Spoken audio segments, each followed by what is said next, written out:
Picture this: the greatest empire in human history, humiliated. 3 entire legions, 17,000 men, slaughtered in the forests of Germania.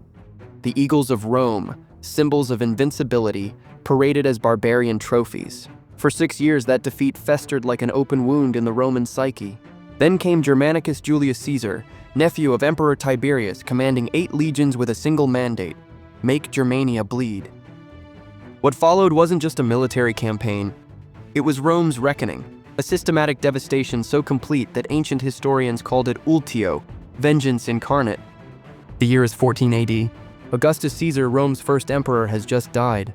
His stepson Tiberius now wears the purple, but the empire he inherits carries a psychological scar that won't heal. 6 years earlier, in September of 9th AD, the Roman governor Publius Quinctilius Varus marched 3 legions, the 17th, 18th, and 19th, into the Teutoburg Forest of northwestern Germania. He never emerged. The Germanic chieftain Arminius, once an auxiliary commander in Rome's own army, orchestrated the perfect ambush.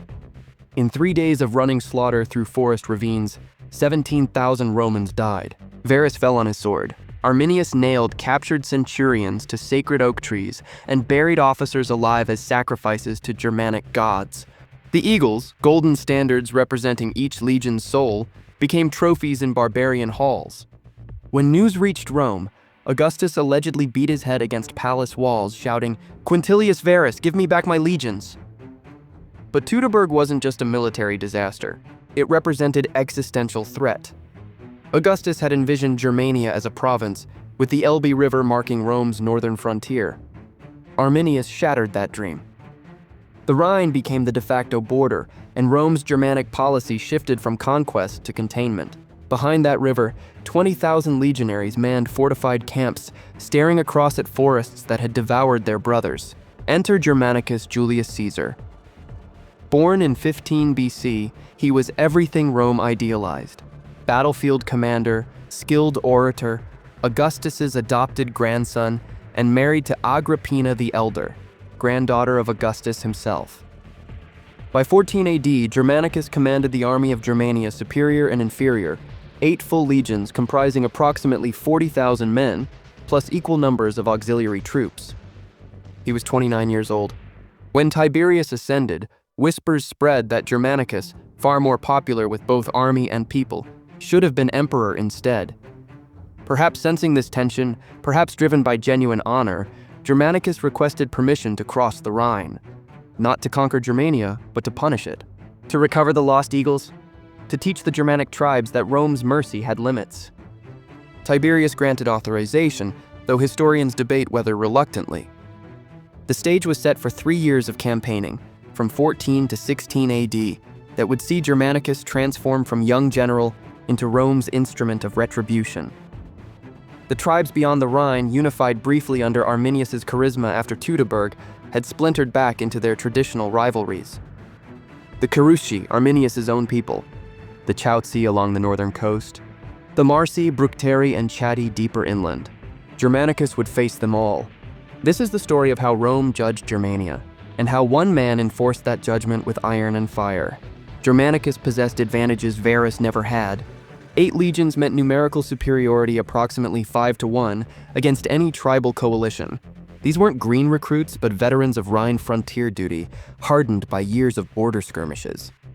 The Roman war machine operated with logistical precision Germania couldn't match. Standardized training, professional officer corps, siege engineers, and crucially, a fortified supply line stretching back to the Rhine. But Germania offered advantages of its own. The tribes knew every forest path, every river ford. They could mobilize warriors quickly through decentralized command structures, strike, then vanish into woodlands where Roman formations struggled. Germanic warriors, though lacking armor, fought with ferocious individualism, viewing battle as the ultimate test of manhood. Their javelins and long swords proved deadly at close range, and their tactical flexibility often frustrated Roman discipline. The terrain itself was Germania's greatest ally. Ancient forests so dense that Tacitus wrote, "Daylight barely penetrates." Rivers swollen by autumn rains. Marshlands that swallowed men in armor. No roads suitable for Roman supply wagons. This was the landscape that had killed Varus, a green hell where Rome's tactical doctrines meant nothing. Germanicus understood this. His strategy was brutal in its simplicity. Avoid prolonged forest campaigns. Instead, launch rapid strikes during seasonal windows when rivers were crossable. Target civilian populations to break tribal morale, burn villages, destroy crops, capture women and children. Force the tribes into open battle where Roman discipline would dominate. And above all, recover those eagles. Opposing him, Arminius faced a changed situation. His great victory had made him legendary, but also dangerous to rival chieftains. By 14 AD, his influence was waning. His own tribe, the Cherusci, split between pro-Roman and anti-Roman factions. His wife Thusnelda's father, Segestes, actively collaborated with Rome, eventually betraying his own daughter's location to Germanicus. The tribal confederation that had destroyed Varus was fragmenting, yet Arminius remained formidable. Now approximately 35 years old, he'd served in Rome's auxiliary forces, earning Roman citizenship and equestrian rank. He understood legionary tactics intimately, their strengths and, crucially, their vulnerabilities.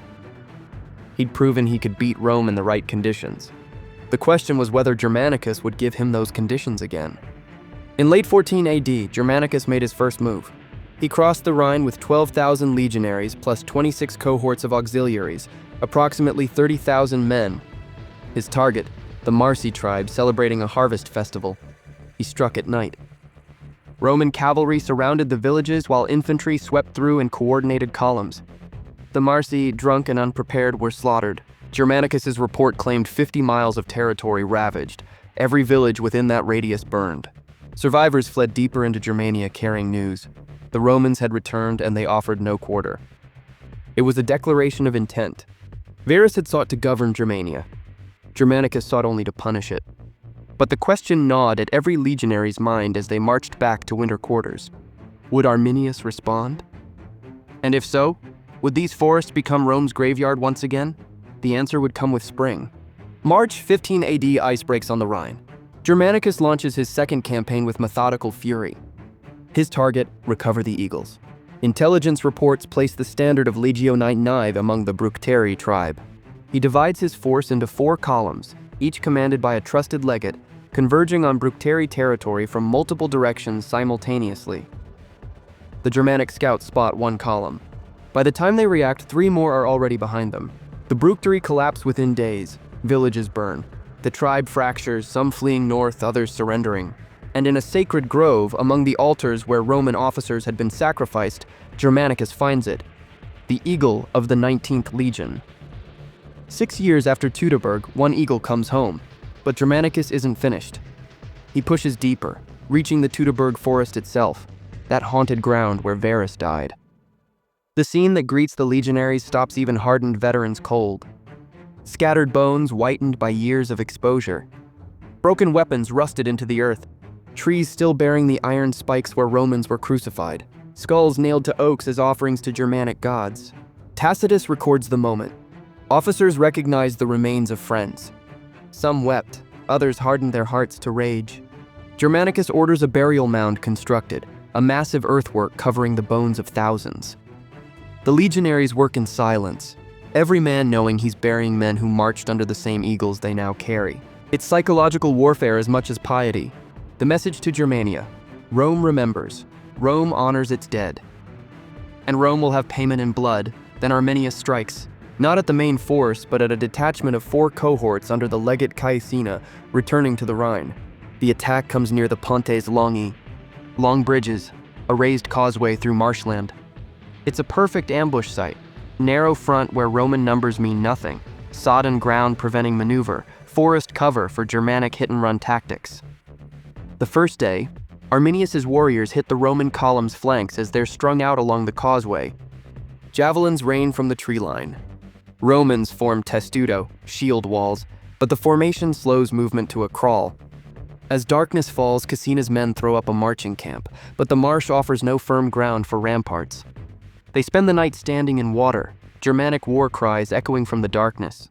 The second day, dawn brings no relief. Arminius has felled trees across the causeway ahead. Caecina's engineers work frantically to clear obstacles while infantry hold the perimeter. Progress measures in yards per hour. Germanic warriors probe constantly, seeking weak points. Roman discipline holds, but barely. Supplies dwindle, wounded multiply. But this isn't Varus's army. These are frontier veterans commanded by capable officers. Caecina sends riders breaking through Germania lines to reach Germanicus. The message: under attack, need reinforcement. Holding position. The third day. Germanicus arrives with the main force.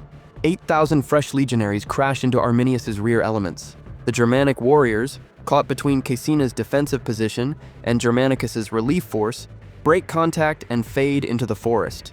Arminius has inflicted casualties, perhaps 1,000 Romans dead or wounded, but failed to replicate Teutoburg. The column reaches the Rhine intact. It's a tactical stalemate but strategic victory for Rome. The legions aren't trapped, they aren't destroyed. They've penetrated deep into Germania, recovered an eagle, buried their dead, and returned. The psychological tables have turned. Summer, 15 AD. Germanicus adopts new tactics: naval assault. He constructs 1,000 transport ships on the Rhine, an engineering marvel that Tacitus calls unprecedented. In June, he loads 70,000 men, legionaries, auxiliaries, cavalry, onto this fleet and sails up the Ems River directly into the territory of the Chauci and Cherusci. No forest marches, no vulnerable supply lines, complete tactical surprise. The tribes scatter before him. Germanicus's cavalry ranges across the countryside in destructive sweeps. Everything burns: crops, villages, livestock, all put to the torch. The angry Vari tribe, caught between river and forest, attempts to make a stand. Roman combined arms doctrine, infantry center, cavalry wings, auxiliary skirmishers, crushes them in 3 hours of mechanized slaughter.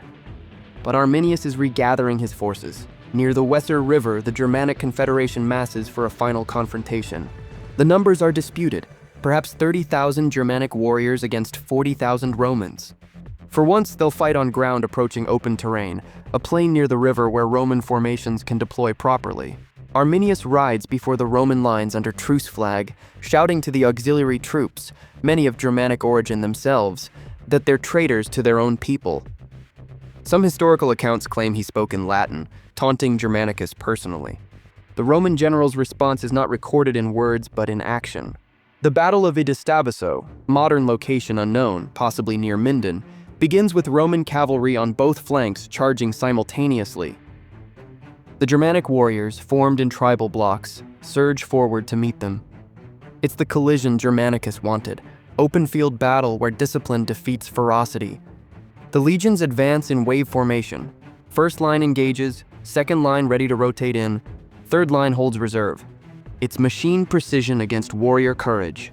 Germanic swords slash at Roman shields. Legionary gladi thrust from behind those shields, stabbing upward into exposed torsos. The front ranks are a meat grinder. Arminius fights with desperate valor. Historical sources place him in the thick of fighting, wounded but still commanding. But the Roman auxiliary archers, positioned on high ground flanking the battlefield, pour volleys into the Germanic rear ranks. Panic spreads. What was a battle becomes a rout. The Germanic warriors break. Roman cavalry pursues for miles, cutting down the fleeing mass. By day's end, Tacitus claims, bodies and weapons littered the ground for 10 miles. Modern historians estimate Germanic casualties between 5 and 10,000. Roman losses fewer than 1,000. It's not just victory, it's annihilation. The tribal confederation shatters, Arminius escapes, but his military power is broken.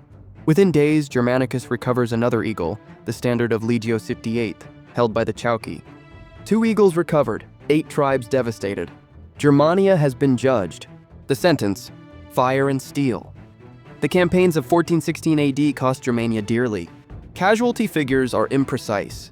Ancient historians inflated numbers for propaganda, but modern estimates suggest 20 to 30,000 Germanic warriors killed across 3 years of fighting. Entire regions depopulated, tribal structures collapsed. The Cherusci, once the dominant confederation, fractured so completely they virtually disappeared from historical record for generations. For Rome, the toll was comparatively light, perhaps 5,000 to 6,000 legionaries killed, though disease and exhaustion claimed many more. The psychological victory far exceeded military gains. Rome had proven it could strike deep into Germania at will. The myth of Germanic invincibility, born at Teutoburg, died at Idistaviso. In 16 AD, Germanicus prepared for a 4th campaign season, but Emperor Tiberius ordered him recalled to Rome. The official reason? Triumph and celebration. The unstated reason: Tiberius feared his nephew's growing popularity. Germanicus had become too successful, too beloved by the legions. That made him dangerous. Germanicus returned to Rome a conquering hero. His triumph in May 17th AD was among the most spectacular in Roman history. The recovered eagles paraded through the Forum. Germanic prisoners, including Arminius's pregnant wife Thusnelda, were displayed in chains. The Roman people showered him with adoration. But the third eagle, the standard of Legio 17, was never found. The Senate awarded Germanicus the honorary title Germanicus. Ironically, he'd inherited it from his father, who also fought in Germania. Tiberius, in a calculated move, immediately assigned him to the eastern provinces, far from his beloved Rhine legions. 3 years later, in 19 AD, Germanicus died mysteriously in Syria at age 33. Rumors of poisoning by Tiberius's agents persist, though never proven.